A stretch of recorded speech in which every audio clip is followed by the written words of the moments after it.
Hello friends, welcome to mathematics world. Doctor Sonendra Gupta online maths class. Dear friends, आप सभी का मेरे यूट्यूब चैनल पे स्वागत है। जैसे कि आप जानते हैं कि मैं आपको साइंटिफिक कैलकुलेटर की शॉर्ट ट्रिक्स सिखा रहा हूं।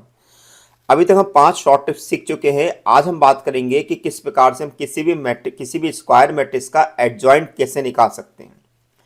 ये ट्रिक्स मैंने अपने खुद के द्वारा बनाई हुई है। ये आसानी से शॉर्ट हम एडजॉइंट मैट्रिक्स में नहीं निकाल सकते हैं, क्योंकि साइंटिफिक कैलकुलेटर के लिए एडजॉइंट में निकालने के लिए कोई डायरेक्ट ट्रिक्स नहीं होती है, तो इसको मैं बाईपास करना पड़ेगा। तो पहले समझ लेते हैं कि एक्चुअली एडजॉइंट निकलता कैसे है। तो हमने यहाँ पर क्या किया हुआ है, एक मैट्रिक्स हमने बी ली हुई है। इस मैट्रिक्स बी को आप यहाँ पर देख रहे हैं, और इस बी मैट्रिक्स बी का हमने इनवर्स निकाला हुआ है 1/4 3 1 1 1।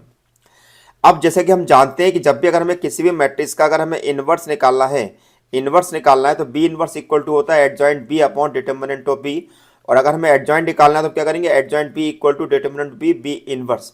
यानी कि हम क्वेश्चन में डिटर्मिनेंट निकालेंगे, साथ में बी इनवर्स निकालेंगे। जो भी मेरे पास आंसर आ रहा है उन दोनों का आपस में मल्टीप्लाई करेंगे तो वो एडजॉइंट ऑफ बी के बराबर होना चाहिए। तो आइए समझते हैं कैसे हम ये एडजॉइंट ऑफ बी निकाल सकते हैं। तो बी निकालने के लिए हम क्या करेंगे, सबसे पहले अपने साइंटिफिक कैलकुलेटर के अंदर हम अपनी बी की वैल्यू को पुट करेंगे। तो ऑलरेडी मैंने यहाँ पर पहले ही आपको बता चुका हूँ कि मैं मैट्रिक्स बी में ऑलरेडी यहाँ पर फिट कर चुका हूँ, जो कि मेरे पास कुछ इस प्रकार से है 2 -1 1 -1 2 -1 1 -1 2। अब हम पहले निकालेंगे मैट्रिक्स बी का डिटर्मिनेंट। तो मैट्रिक्स बी का डिटर्मिनेंट निकाल लेते कि मैट्रिक्स बी का डिटर्मिनेंट क्या है। तो हमने यहाँ पर शिफ्ट दबाया, 4 दबाया, 4 दबाने के बाद हमने 7 को प्रेस किया।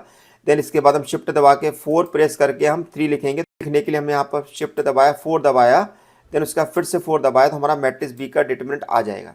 तो मैट्रिक्स बी का डिटर्मिनेंट हमारे पास कितना आ रहा है, 4 हमारे पास निकल के आ रहा है। अब हम क्या करेंगे, हमने पहले 4 लिखा, देन इसके बाद ब्रैकेट ओपन किया, ओपन करने के बाद हमने शिफ्ट दबाया, 4 प्रेस किया, देन मैट्रिक्स बी हम लिखेंगे। तो मैट्रिक्स बी हमारे पास है 4, देन इसका इन्वर्स हम लिखेंगे और यहाँ पे ब्रैकेट क्लोज कर देंगे। जैसे ब्रैकेट क्लोज करेंगे तो आप देखेंगे कि हमारे पास मैट्रिक्स का डिटरमिनेंट निकल के आना, कि आप देखेंगे कि हमारे पास क्या हुआ कि 3 1 -1 1 3 1, आप सामने देख सकते हो, यहाँ पे दिखाई देगा, और आपका -1 1 3 आ गया। तो इस प्रकार से हम किसी भी मैट्रिक्स का एडजॉइंट निकाल सकते हैं बहुत आसानी से, जो कि बहुत आसानी से निकाला था। किसी भी क्वेश्चन में आप इसकी प्रैक्टिस करिएगा, और अगर कोई डाउट हो मुझसे पूछ सकते हैं। Thank you for watching my channel, doctor Sonendra Gupta. Thank you so much.